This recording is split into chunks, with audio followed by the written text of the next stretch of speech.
దంతాలపల్లి మండలం గ్రామం బీర్శెట్టిగూడెం పంతులు తండకు రావడం జరిగింది. ఈ స్కూల్‌కి టీచర్లు కావచ్చు, పిల్లలు రావడానికి దారి సౌకర్యం సరిగ్గా లేకపోవడంతోని వర్షాకాలం వచ్చిందంటే నిత్యం ఇబ్బంది పడడం జరుగుతుంది. ఇంతవరకు దీనికి సరైన స్పందన లేకుండా కరువైంది.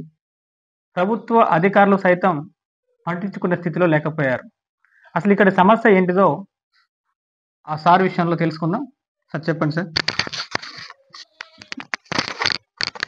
వర్షాకాలం స్టార్ట్ అయిందంటే మా పాఠశాలకు దారి నీటితో నిండిపోవడం జరుగుతుంది. పక్కన పాఠశాల వెనకాల నుంచి పొలాలు ఉండడం వల్ల పొలాల నుంచి వచ్చే నీరు పాఠశాల చుట్టూ నిండిపోతున్నది. దీంతో పాటు ఆ రోడ్డు పై నుంచి వచ్చే దారి మొత్తం బ్లాక్ అయిపోతున్నది.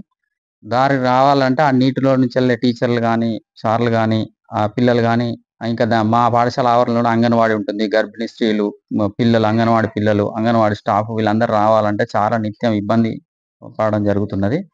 గత 5-6 సంవత్సరాల నుంచి కూడా ఇదే సమస్య ఉంది. ఎన్నిసార్లు చెప్పినప్పటికీ కూడా అప్పటికప్పుడు తాత్కాలికంగా ఏదో మొరం పోయించి పరిష్కరించబడుతుందని అంటున్నారు కానీ శాశ్వతంగా పరిష్కారం చూపెట్టట్లేదు. దీనివల్ల పాఠశాలకు దారి లేకపోవడం వల్ల పిల్లలు కూడా ఇబ్బందులు పడి పాములు వస్తాయి అది అనే భయంతోని తల్లిదండ్రులు కూడా పాఠశాల పంపాలని అంటే ఇబ్బంది పడుతున్నారు. మరి దీనిపైన ఎలాంటి సమాచారం పై అధికారులు చెప్పారా? పై అధికారులకు చెప్పడం జరిగింది. గత సంవత్సరం నుంచి 2 సంవత్సరాల నుంచి కూడా చెప్పడం జరిగింది. లాస్ట్ ఇయర్ కొంత మొరం పోయించామనంటే గ్రామ పంచాయతీ నుంచి వెళ్ళి సరైన ఫండ్ లేదు అని అనడం వల్ల ఇక్కడ తండా వాళ్ళ సహకారంతో కొంత ప్లస్ విలేజ్ డెవలప్మెంట్ కమిటీ బీర్శెట్టిగూడెం వారి సహకారంతో కొంత మొరం పోయించడం జరిగింది.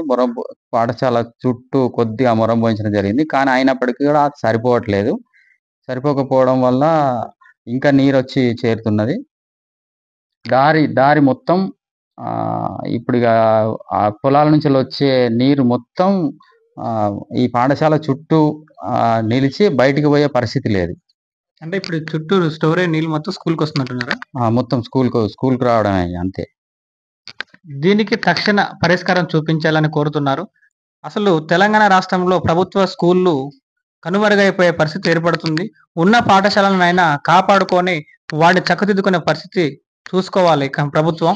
ఇప్పటికైనా డోర్నకల్ ఎమ్మెల్యే గారు దీనిపైన దృష్టి పెట్టి ఈ పాఠశాలకు సరైన దారి మార్గాన్ని చూపించాలని కోరుతున్నారు.